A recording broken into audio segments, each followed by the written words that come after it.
अस्सलाम वालेकुम दोस्तों, इस स्किल में मज़र इकबाल के साथ खुशामदीद। दोस्तों आज की वीडियो में हम सोल्डरिंग, डी सोल्डरिंग और काविया से मुतल्लिक़ काफ़ी सारी चीज़ें डिटेल के साथ डिस्कस करेंगे। जो नए दोस्त इलेक्ट्रॉनिक्स का काम करते हैं उनको सोल्डरिंग के दरमियान काफ़ी सारी प्रॉब्लम्स को फेस करना पड़ता है, उसकी कई सारी वजूहात होती हैं। तो आज हम जानेंगे कि सोल्डरिंग का सही तरीक़ाकार क्या है, कंपोनेंट्स को लगाने या फिर निकालने का सही तरीका क्या है, और सोल्डरिंग आयरन को सही तरह से कैसे यूज़ किया जाता है और इसकी क्या प्रोटेक्शंस होती हैं। इससे पहले अगर आपने अभी तक चैनल को सब्सक्राइब नहीं किया तो सब्सक्राइब करके बेल दबा के ऑल पे क्लिक कर लीजिए, और अगर वीडियो पसंद आए तो लाइक भी कीजिएगा और अपने दोस्तों में भी शेयर कीजिएगा। तो इसमें सबसे पहले जो इम्पोर्टेंट चीज़ है वो ये है कि सोल्डरिंग आयरन का इंतखाब कैसे करें। बहुत सिंपल सी बात है कि जब आप किसी छोटी पीसीबी पे काम करना चाहते हैं, मसलन मोबाइल वगैरह के सर्किट पे काम करना चाहते हैं, तो उसके लिए आपको कम पावर का लो वाटेज वाला काविया यूज़ करना पड़ेगा। यानी कि 30 वाट का जो काविया है वो तकरीबन आपका मोबाइल फ़ोन की रिपेयरिंग के लिए, छोटी पीसीबीज़ पे काम करने के लिए मुनासिब रहेगा। और इसके अलावा अगर आप किसी बड़ी पीसीबी पे काम करना चाहते हैं, मसलन टेलीविज़न वगैरह के किट्स हो गई या फिर कोई और बोर्ड्स हो गए इस तरह के, तो उन पे काम करने के लिए आपको ज़ाहिर सी बात है ज़्यादा पावर वाला काविया इस्तेमाल करना पड़ेगा, क्योंकि छोटी पीसीबीज़ पे लाइनें बारीक होती हैं और काविया ज़्यादा हीट होने की वजह से बोर्ड के प्रिंट को, उन लाइनों को ख़राब कर देता है और बोर्ड के ऊपर जो प्रिंट होता है वो उतर जाता है। इस तरह की पीसीबीज़, जैसा कि ये एक टेलीविज़न की पीसीबी है, इस तरह के बोर्ड्स पे काम करने के लिए आपको ज़्यादा वाटेज का काविया इस्तेमाल करना पड़ता है। तो इसके लिए हम 60 वाट का काविया आम तौर पे यूज़ करते हैं, अगर हमारे वोल्टेज 220 वोल्ट प्रॉपर हमारे पास आ रहे हों तो अगर इससे भी ज़्यादा हैवी किस्म की सोल्डरिंग करनी है तो इससे ज़्यादा वाटेज वाला, यानी 75 या फिर 90 वाटेज का जो काविया है वो आप यूज़ कर सकते हैं। तो सोल्डरिंग आयरन की क्वालिटी भी काफ़ी अहमियत रखती है। ज़ाहिर सी बात है, अगर आप अच्छी क्वालिटी का सोल्डरिंग आयरन यूज़ करेंगे तो आपको काम करने में काफ़ी आसानी होगी। तो जैसा कि अब ये 2 तरह के सोल्डरिंग आयरन मेरे पास पड़े हैं, तो इसमें को मैंने पहले परचेज़ किया था इस सोल्डरिंग आयरन को, लेकिन इसका एक्सपीरियंस कुछ ख़ास नहीं रहा। इसमें जो प्रॉब्लम मुझे फ़ेस करना पड़ी, एक तो ये इसकी बिट जो है वो बहुत जल्द इस पे कार्बन आ जाता था, इसका मटेरियल नाक़स होने की वजह से, और ये जल्दी जो है सोल्डर नहीं पकड़ती थी। और दूसरा इसका ये है कि ये हीट हो के इसका ये जगह है, ग्रिप जो है यहाँ पे, ये हीट होने से ये प्लास्टिक जो है इसमें ये लूज़ हो गया, और लूज़ होने से ये जो है काफ़ी मुश्किल होती थी सोल्डरिंग के दौरान। तो इसमें इसकी क्वालिटी नाक़स होने की वजह से मुझे काफ़ी सारी प्रॉब्लम्स को फेस करना पड़ा। इससे पहले मैं एक लकड़ी का काविया यूज़ करता रहा हूँ, जिसका ये हिस्सा जो है वो लकड़ी का होता है, तो वो काफ़ी अच्छा, बहुत अच्छा, मैंने 10 साल उसको इस्तेमाल किया और बहुत अच्छा एक्सपीरियंस रहा उसके साथ। लेकिन अब जो है वो ये हुआ कि मार्केट में मुझे उस तरह का अच्छी क्वालिटी में काविया मिला नहीं, तो मैं ये जो है सोल्डरिंग आयरन जो है परचेज़ करके लाया हूँ। तो ये मैंने अभी यूज़ तो नहीं किया, लेकिन बकौल शॉपकीपर ये काविया जो है इसकी निस्बत काफ़ी अच्छा है और इसका एक्सपीरियंस उनके हिसाब से बहुत बेहतरीन है। और अब इसको हम इंशाल्लाह अभी यूज़ करते हैं और जानते हैं कि सोल्डरिंग का सही तरीका क्या है और इसकी सोल्डरिंग आयरन की प्रोटेक्शंस क्या होते हैं। साथ साथ मैं आपको ये भी बताता चलूँ कि जब हम डी सोल्डरिंग करते हैं, यानी कि कंपोनेंट्स को उतारते हैं, सोल्डरिंग को उतारते हैं, तो उसके लिए हमें इस चीज़ की ज़रूरत पड़ती है, इसको शक्कर कहते हैं। तो इसको इस्तेमाल करने का बहुत ही सिंपल सा एक तरीका होता है, वो अभी हम डी सोल्डरिंग करेंगे तो मैं इसको यूज़ करके भी दिखाता हूँ आपको। तो इसको ऐसे दबाने से जो है ये ट्रिगर इसका बन जाता है, और जब इसको ये बटन को प्रेस करते हैं तो ये पंपिंग करता है और सोल्डर जो है पीसीबी पे उसको ये अपने अंदर खींच लेता है। और फिर जब इसको दोबारा हम दबाते हैं और यूँ प्रेस करते हैं 1-2 बार, तो जो सोल्डर अंदर इसके जमा हुआ होता है वो भी निकल जाता है इससे।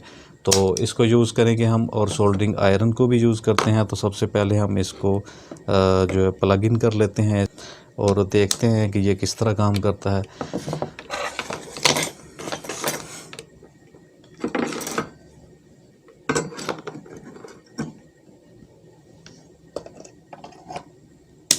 जी, तो सोल्डरिंग आयरन को मैंने इसमें लगा दिया, और अब इसमें एक और चीज़ भी है कि आपका जो सोल्डरिंग वायर है क्वालिटी इसकी भी अच्छी होनी चाहिए। अगर ये नाक़िस क्वालिटी की और ज़्यादा मोटी वायर इस्तेमाल करेंगे आप सोल्डरिंग वाली, तो इससे भी आप अच्छी तरह से सोल्डरिंग नहीं कर पाएंगे।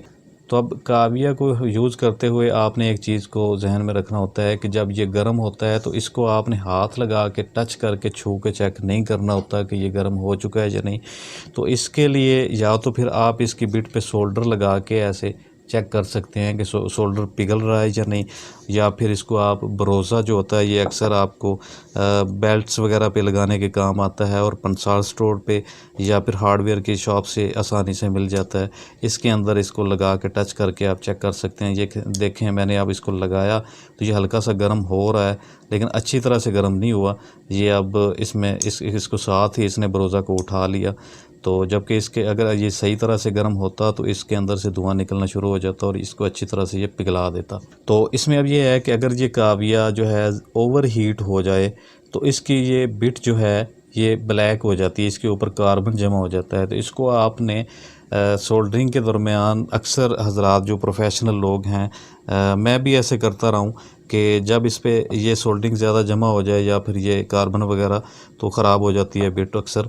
तो इसको हम अक्सर ऐसे टेबल पे ठोकर लगाते हैं। तो ये सही तरीका नहीं है इसको साफ़ करने का, क्योंकि इससे जो है एलिमेंट जो इसके अंदर हीटर होता है वो काफ़ी हीट हुआ होता है। तो जब इसको ठोकर लगाते हैं तो वो ख़राब हो जाता है, फ्यूज़ हो जाता है। तो इसको अब ये जो आप किसी भी चीज़ से अगर इसकी बिट ख़राब हो गई है, ब्लैक हुई हो जाती है, जैसा कि इस काविये की बिट जो है ये ब्लैक हुई पड़ी है, इसके ऊपर आप देख सकते हैं ये कार्बन जमा है। तो जब ये हीट हुआ होता है तो आपने इसको ऐसे किसी भी ट्यूज़र वगैरह या कैंची वगैरह से आराम से हाथ से साफ़ कर सकते हैं, ऐसे, बजाय इसके कि आप इसको रगड़ना शुरू कर दें।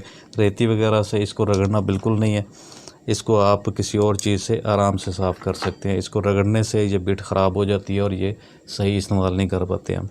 और दूसरा ये है कि जब इसकी बिट ज़्यादा बाहर होगी, सोल्डरिंग आयरन की ये बिट अगर ज़्यादा बाहर होगी तो ये हीट सही तरह से नहीं हो पाएगा और फिर भी आपकी सोल्डरिंग सही नहीं होगी। तो इसके लिए तो ये बिट जो है तकरीबन 1 इंच तक इस काविये में बाहर होनी चाहिए और बाकी इस एलिमेंट के अंदर होनी चाहिए। तो ये इसका अब बाज़ दफ़ा खोलते हैं हम इसको, तो इसको इस तरह एडजस्ट करें कि इसकी 1 इंच तक ये बिट जो है वो बाहर रहे। और अगर इसको ज़्यादा अंदर कर देंगे तो ज़्यादा हीट होने से ये बिट जो है वो बार बार इस पर कार्बन जमा हो जाएगा और टांका सही तरह से नहीं लग पाएगा। तो अब ये हीट हो रहा है तो इसको अब हम चेक करते हैं। तो ये देखें, अब इसमें हल्का हल्का जो है वो धुआं निकलना भी शुरू हो गया है और ये बरोज़ा को पिघला भी रहा है। तो अब ये बरोज़े का इस्तेमाल किस लिए होता है? इसकी बिट को साफ़ करने के लिए। इसके लिए एक और जो है वो सोल्डरिंग पेस्ट भी हम इस्तेमाल करते हैं, इस तरह का वाइट कलर का होता है, इसको भी हम इस्तेमाल करते हैं इसको साफ़ करने के लिए, इसकी बिट को। लेकिन बरोज़ा जो है इसका एक्सपीरियंस काफ़ी अच्छा होता है। तो इससे अगर आप कार्बन जमा हो जाता है इसके ऊपर तो आप इसको थोड़ा सा टच करके ऐसे जो है ना ये साफ़ हो जाता है, इसकी बिट साफ़ हो जाती है, शाइनिंग भी आ जाती है सोल्डरिंग में। तो अब इसके ऊपर हम सोल्डरिंग वायर लगा के देखते हैं कि ये हीट हो गया है या नहीं। तो ये देखें, ये हीट हो चुका है और सोल्डरिंग वायर को बड़े अच्छे तरीके से ये पिघला रहा है। अब इसके इस पॉइंट के ऊपर आप देख सकते हैं कि सोल्डरिंग वायर जो है वो पिघल के जमा हो रही है। तो अब इसको हम देख रहे हैं कि इसके ऊपर हमने सोल्डरिंग तो लगाई है, लेकिन इसके ऊपर थोड़ा सा ये कार्बन सा और अजीब सा ये हो गया है बिट को। तो इसको हम साफ़ करने के लिए बिल्कुल ऐसे हल्के से किसी चीज़ के साथ साफ़ कर सकते हैं, बजाय इसके कि इसको ठोकरें लगा लगा के हम ख़राब कर दें। तो बड़े अच्छे तरीके से इसने सोल्डर को पिघला दिया है। तो ये चेक करवाते करवाते मैंने सोल्डर ज़्यादा लगा दिया इस पर। सोल्डरिंग का तरीक़ाकार मैं आपको बताता हूँ कि सोल्डरिंग किस तरह करनी होती है। तो अब इसमें एक ये पीसीबी हम लेते हैं, तो इसके ऊपर हम सोल्डरिंग कैसे करेंगे। तो अब आपने सोल्डरिंग करते हुए आपको प्रॉब्लम का सामना इसलिए करना पड़ता है कि आप इसको यूज़ सही तरह से नहीं करते सोल्डरिंग आयरन को। सबसे पहले तो इसको आपने पकड़ना ऐसे है जैसे आप पेंसिल पकड़ते हैं। तो इस तरह से पकड़ने के बाद आपने किसी भी टांके वाली जगह पे इसको ऐसे नोक नहीं लगानी, इसकी बिल्कुल ऐसे नोक लगा के आप बैठे रहें तो ये टांका नहीं लगेगा। ना ही इसको बिल्कुल लिटा के रखना है, इसको आपने 45 के एंगल से इस तरह टांके वाली जगह के साथ टच करना होता है। और अगर आपका ये सोल्डरिंग वाला पॉइंट सही तरह से जो है वो पिघल नहीं रहा तो आप थोड़ा सा इसके ऊपर बरोज़े के साथ इसको टच करें और दोबारा लगाएं ऐसे, तो इसमें शाइनिंग भी आ जाती है और ये जो है सही तरह से अच्छी तरह से ये पिघल के साफ़ हो जाता है। तो इसके बाद हम एक कंपोनेंट लगा के इसमें देखते हैं कि कंपोनेंट को किस तरह लगा के हमें सोल्ड करना चाहिए। तो ये एक रजिस्टर आप देख रहे हैं, तो इसको अब हम पीसीबी में लगा के सोल्ड करेंगे। तो इसको हम ऐसे पीसीबी में एक तरफ से डाल देते हैं ये इन 2 पॉइंट्स में हमने इसको डाल दिया। तो अब इसके ऊपर अब क्या करेंगे हम कि सोल्डर को बिट के ऊपर लगा के अगर ऐसे लगाएंगे तो ये मुश्किल होगी ज़रा। तो इसका सही तरीका ये है कि आपने सोल्डरिंग आयरन को टांके वाली सरफेस पे जिस पॉइंट के साथ आपने टांका लगाना है उसके ऊपर सोल्डरिंग आयरन को रखें और सोल्डरिंग वायर को इसके ऊपर जो है काविये की बिट के साथ टच करेंगे तो ये जो है सोल्डरिंग वायर पिघल जाएगी और जो है आपका ये टांका लग जाएगा। ठीक है, तो इसको आपने पहले सोल्डर को पीछे हटा लेना और बाद में आपने सोल्डरिंग आयरन को हटाना है, तो आपका ये टांका लग जाएगा इस तरह से। इसी तरह हम दूसरे पॉइंट को सोल्ड कर लेते हैं। तो आप देख सकते हैं कि ये दोनों पॉइंट्स बड़े अच्छे से सोल्ड हो चुके हैं इस रजिस्टर के। तो अब इसकी जो एक्स्ट्रा इसके ऊपर लेग्स जो बाहर आपको नज़र आ रही हैं इसको आप किसी कटर से काट दें।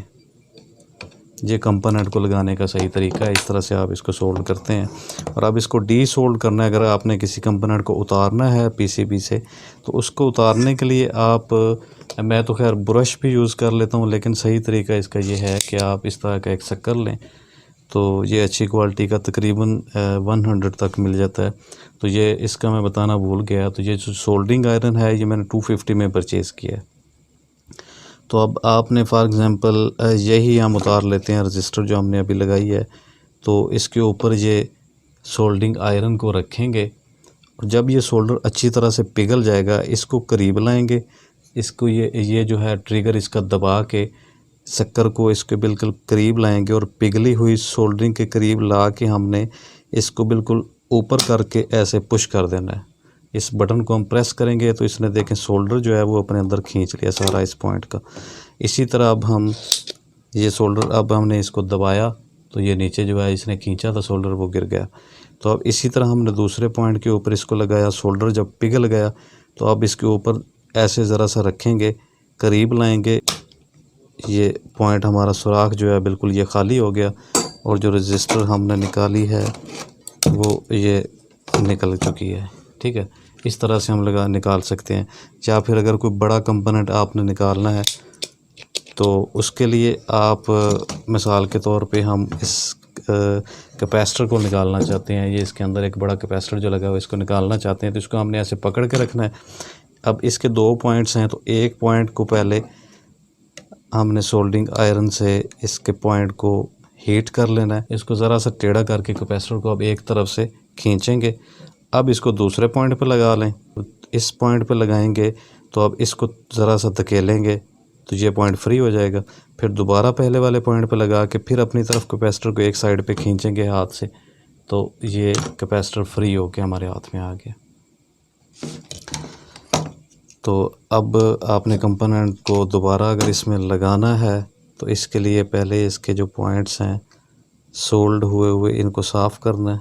इसके ऊपर सोल्डर जमा हुआ है, ये वाला सोल्डर हमने साफ़ किया।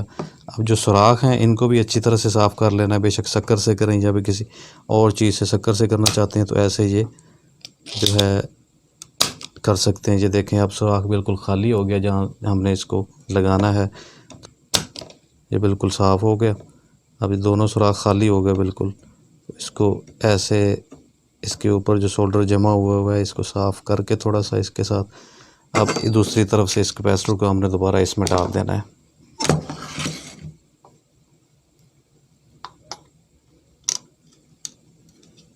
ये देखें दोनों पॉइंट्स इसके बाहर आ चुके हैं। तो अब एक पॉइंट को हल्का सा हमने काविया लगा के थोड़ा सा ग्रिप कर लेना है इसको ताकि ये वापस गिर ना जाए। ठीक है, तो अब इसको हम सोल्डरिंग वायर लगा के इसको अच्छे से सोल्ड कर देंगे। दूसरे पॉइंट की तरफ हम इसको सोल्डरिंग आयरन इसके ऊपर रखेंगे और सोल्डरिंग वायर को काविये की बिट के साथ टच करेंगे। जब इसकी एक लेग सोल्ड हो गया अब इसको दूसरी लेग के साथ टच करेंगे इसी तरह। तो इस तरह सोल्डरिंग करने का सही तरीका होता है। अब इसके बाद अगर किसी वायर को आपने किसी जगह पे सोल्ड करना है तो इसका तरीकाकार ये है कि इंसुलेशन वायर का जो पॉइंट है जो आपने टच करना है किसी जगह पे जॉइंट करना है टांका लगाना है उसका इंसुलेशन उतारने के बाद इसको ज़रा सा सोल्डरिंग वायर के साथ सोल्ड करेंगे ताकि जिस जगह पे आप टांका लगाएंगे तो उसको ये सोल्डर को पकड़ सके तो ये इसको भरोसा हल्का सामने लगाया तो इसने देखे बड़ी आसानी से सोल्डर को पकड़ लिया और इसका ये पॉइंट जो है ये सोल्ड हो गया। ठीक है, अब इस सोल्ड पॉइंट को हम किसी भी जगह पे आसानी के साथ लगा सकते हैं। तो चलें हम मिसाल के तौर पे चलें हम इस पॉइंट के साथ इसको लगा लेते हैं। तो इसका जो एक्स्ट्रा अब ये ज़्यादा बड़ी है, जो हमने इंसुलेशन उतारा है जिस जगह से, ये पॉइंट ज़्यादा बड़ा है तो इसको एक्स्ट्रा हमने थोड़ा सा काट लिया। अब जिस जगह पे इसको लगाना है इसके ऊपर रखेंगे और काविये की बिट के साथ अगर आपको लगता है सोल्डर नहीं है तो इसके साथ आप सोल्डर लगा लें और जिस जगह पे इसको जॉइंट करना है इसके ऊपर ऐसे टच कर दें बस, और ये सोल्डर सारा इसके साथ लग जाएगा। तो ये इस तरह हमारा जो है ये वायर इसके साथ जॉइंट हो चुकी है। ठीक है, तो इस तरह किसी भी वायर को लगाने के बजाय इसके कि आप किसी भी वायर का इंसुलेशन उतार के उसको टांके वाली जगह पे रख के काविया लगाएंगे तो ऐसे इसने नहीं सोल्ड होना। इसको पहले हल्का सा तार को भी सोल्ड करना पड़ेगा आपको, ताकि इसके साथ बाद में सोल्डरिंग वायर जो है वो अच्छी तरह से इसको पकड़ ले। ये तो ये था सोल्डरिंग करने का सही तरीका और डी सोल्डरिंग करने का, कंपोनेंट्स वगैरह को उतारने का। अब हम कुछ चीज़ों को सोल्ड कर चुके हैं और डी सोल्ड भी कर चुके हैं। और अब एक और चीज़ जो कि इम्पोर्टेंट है वो ये है कि आप साफ़ करते हुए आपने ये ध्यान रखना है कि बाज़ दफ़ा आयरन वगैरह जो होते हैं वो शॉर्ट भी होते हैं। शॉर्ट सर्किट होने की वजह से इसके अंदर करंट भी आ जाता है, इसके अंदर से कोई वायर शॉर्ट हो सकती है, इसका एलिमेंट शॉर्ट हो सकता है। तो सेफ्टी रूल्स को मद्देनज़र रखते हुए सबसे पहले तो आपने किसी भी लकड़ी वाली चेयर पे बैठना है या आपके पाँव के नीचे जो है वो लकड़ी का कोई तख्ता होना चाहिए, यानी आपको डायरेक्ट ज़मीन के साथ टच नहीं होना चाहिए। और कोई भी काम करते हुए ये पहली फर्स्ट वीडियो में मैं आपको बता चुका हूँ। और दूसरा ये कि आपने सोल्डरिंग आयरन को जब इस्तेमाल कर लिया, इससे काम ले लिया, इसके बाद आपने सोल्डरिंग आयरन को फौरी तौर पे अनप्लग्ड कर देना है सॉकेट से, स्विच को निकाल लेना है, इसको उतार लेना है और इसको अपनी जगह पे पड़ा रहने दें। ठीक है, किसी चीज़ के साथ ये टच नहीं होने पाए। रखने के लिए ये मैंने स्टैंड बनाया हुआ है, इसको रखने के लिए आप इसी तरह का कोई स्टैंड भी बना सकते हैं, होम मेड स्टैंड बना सकते हैं या फिर आप शॉप से बनाया हुआ ले सकते हैं। इसके ऊपर आप सेफ़ जगह पे इसको पड़ा रहने दें कुछ देर के लिए ताकि ये बिल्कुल ठंडा हो जाए। तो इसके बाद फिर आपने इसको अपनी सेफ़ जगह पे आप रख सकते हैं। प्रैक्टिस आपको परफेक्ट बनाती है, किसी भी काम में प्रैक्टिस बहुत अहमियत रखती है। आप चंद एक बार इसी तरह ये करेंगे तो आपको बहुत इजी लगेगा और ये सोल्डरिंग का काम जो है आसानी के साथ आप कर पाएंगे। उम्मीद करता हूँ आपको काफ़ी सारी सोल्डरिंग के मुतालिक मालूमात मिली होंगी और बहुत सी प्रॉब्लम्स जो कि आप फेस कर रहे थे उसको हल करने में आपको मदद मिली होगी इस वीडियो से। वीडियो अगर पसंद आए तो इसको लाइक भी करें और अपने फ्रेंड्स में भी शेयर करें। चैनल को सब्सक्राइब नहीं किया तो लाजमी कर लें ताकि बाद में आने वाले इससे भी मुफीद वीडियोज़ आपको मिल सकें। मिलते हैं एक नई वीडियो के साथ, तब तक के लिए अल्लाह हाफिज़।